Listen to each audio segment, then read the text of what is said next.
کربلا کو یقیناً اہل بیت اطہار نے اپنی قربانیوں اور کردار سے آنے والی امت کے لیے ایک بہترین نمونہ بنا دیا۔ اہل بیت نے قیامت تک آنے والی نسل انسانی خصوصاً مسلمانوں کو سبق دیا کہ مصیبتوں اور آلام و مصائب میں بھی رب واحد کے آگے ہی دست دراز کرنا چاہیے اور اسی کے ذکر سے قلوب کو اطمینان اور سکون سے منور کرنا چاہیے۔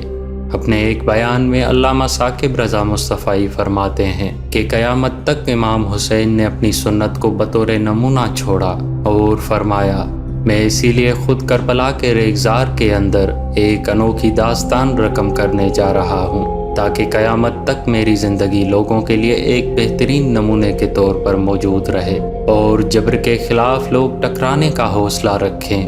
حضرت امام حسین نے کربلا کی اس دوپہر کے اندر عظمت کی جو داستان رقم کی ہے اور جبر کے سامنے جس طرح پوری قوت کے ساتھ سینہ تان کر کھڑے ہو گئے، 22,000 افراد کے سامنے تن تنہا اکیلے شخص کا ڈٹ جانا کوئی تماشا نہیں تھا۔ 72 افراد کے زخم کلیجے پر موجود ہوں اور اپنے بھائیوں، بیٹوں، بھتیجوں اور بھانجوں کی لاش اٹھا کر اپنے خیموں تک لا چکے تھے۔ آپ کے ہاتھوں میں ننھے پھول امام علی اصغر دم توڑ چکے ہیں اور جوان علی اکبر کو اٹھا کر خیمے تک لے آئے تھے۔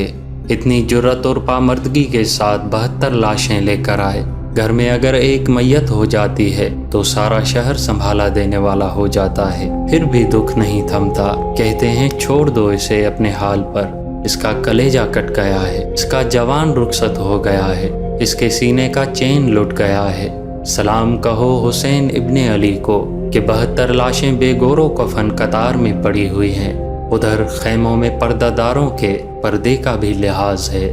جب 3 دن کا پیاسا کربلا کے ریگزار کے اندر ذوالفقار لہراتا ہوا آیا تو آواز آ رہی تھی، یہ کون ذی وقار ہے، یہ کون شہ سوار ہے، لباس ہے پھٹا ہوا، لخت لخت کٹا ہوا، تمام جسم نازنی چھدا ہوا کٹا ہوا، پھر بھی ہے ڈٹا ہوا، یہ نبی کا نور عین ہے، یہ بالیقین حسین ہے، یہ بالیقین حسین ہے۔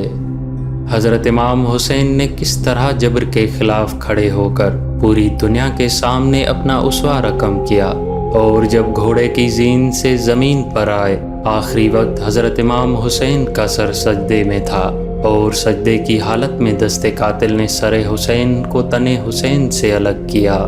یہ دنیا کے سامنے امام حسین نے اپنا اسوہ رکھا کہ یہی تو پیغام میں دینے آیا ہوں کہ یہ سر کٹ تو سکتا ہے، جھکے گا تو صرف اپنے مالک کی چوکھٹ پر، یزید کے سامنے یہ سر نہیں جھک سکتا۔ راوی کہتا ہے کہ جب امام حسین کی قمیض دیکھی گئی تو اس میں صرف 113 سوراخ تیروں کے تھے، 33 زخم نیزوں کے تھے اور 34 گھاؤ تلواروں کے تھے۔ لیکن جب امام حسین نے پیشانی سجدے میں رکھی تو آپ کے آخری لفظ یہ تھے،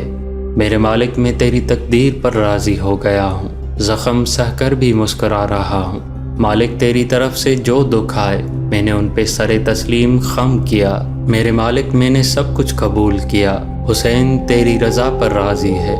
اس موقع پر علامہ ثاقب مصطفی نے شعر کہتے ہوئے کہا،